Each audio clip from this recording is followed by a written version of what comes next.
के आज सुबह हमने चर्चा भी की थी कि आज शायद थोड़ी सी डिफेंस में आपको प्रॉफिट बुकिंग देखने को मिले और वहाँ पर आप प्रॉफिट बुकिंग करिएगा। ये बात भी हुई थी, इस पर भी बात करेंगे। बहुत कुछ है मार्केट में डिस्कस करने को। थोड़ा सा कूल ऑफ हुए हैं हम हाइस से, लेकिन ये सब part and parcel of the game है। वीरूषा, गुड आफ्टरनून। ये सब part and parcel of the game है, क्योंकि अब मार्केट में एक बड़ा गैप अप हुआ। उसके बाद इंटरडे में भी मार्केट ने करीब 12, साढ़े 12, 1 बजे तक अच्छी खासी तेज़ी दिखाई। उसके बाद हम थोड़ा सा कूल ऑफ होना शुरू हुए। स्टेटमेंट्स आई, आई थिंक कुछ इजराइल की तरफ से, उस पर मार्केट ने रिएक्ट करा। लेकिन मेरा ये मानना है कि इसको एज बाइंग अपॉर्चुनिटी देखना चाहिए आपको। आज रात को आई थिंक क्लियर हो जाएगा जब यूएस मार्केट भी ट्रेड करेंगी। आई थिंक यूएस फ्यूचर्स में अभी भी ठीक ठाक तेज़ी है। एक बार अगर डाउ फ्यूचर्स का आंकड़ा देख लेते हैं, वहाँ पर भी ठीक ठाक आपको तेज़ी दिखाई देगी। दिखा दीजिए जरा एक बार 300 पॉइंट ऊपर। तो खैर, लेट्स सी व्हाट हैपेंस। लेकिन अभी शो में आगे बढ़ते हैं। Good afternoon. Good afternoon. बिल्कुल सही बात किया आपने। हाई साइड से थोड़ा फिसला बाजार, निफ्टी और बैंक निफ्टी दोनों की ही बात करें, लेकिन सबसे बड़ी बात ये कि अभी भी इन ग्रीन ही ट्रेड कर रहा है। खरीदारी अभी भी बरकरार है और ब्रेथ अगर आप देखें तो वो भी अच्छी ही नज़र आ रही है, हायर साइड पर ही नज़र आ रही है। खरीद चढ़ने वालों की संख्या देखिए अभी भी 1904 और गिरने वालों की संख्या 716 के लेवल पर है।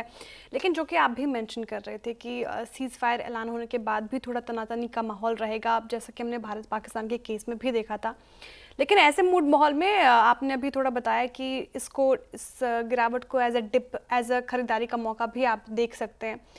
तो अब इन लेवल्स पे फिर से खरीदारी करनी चाहिए? क्या टेक्सचर लग रहा है बाजार को? अब क्या अप्रोच रखेंगे, क्या स्ट्रैटेजी मार्केट पे अपनाएं? देखिए श्रेया, पता है क्या होता है, अब एक बड़ा मूव आ गया। हमने तो खैर कल लॉन्ग की बात की थी, आज सुबह बात हुई थी कि आपकी जितनी श्रद्धा हो, जितना प्रॉफिट आपको चाहिए, उसके बाद स्क्रीन आपको मौका देगी उसको बुक करने का।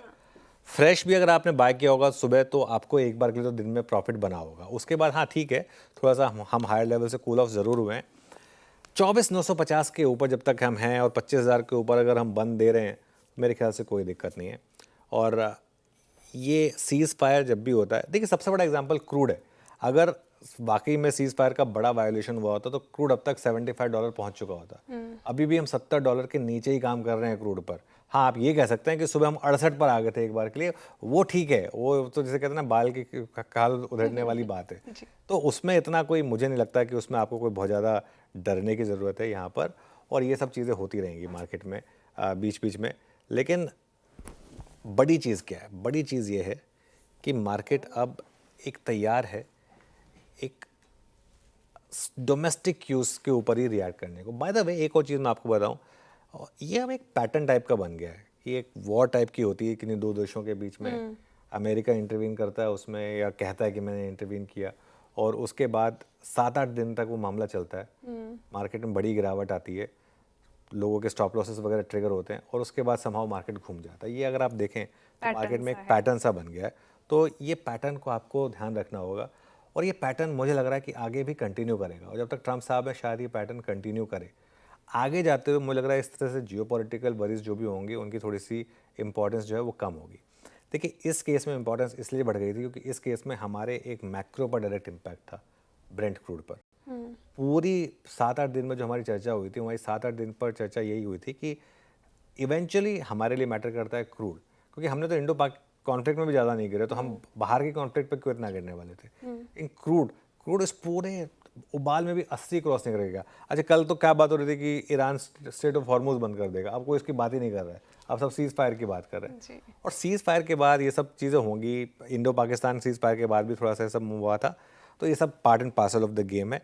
आई थिंक अब आपको फोकस होना चाहिए डोमेस्टिक इकोनॉमी से रिलेटेड स्टॉक्स पर। अब आपका फोकस होना चाहिए मार्केट में हर डिप को बाय करने पर। जब तक आप 24,900 950 के ऊपर हैं, तब तक उसमें कोई दिक्कत नहीं है, और ये मेरा व्यू रहेगा। चलिए अब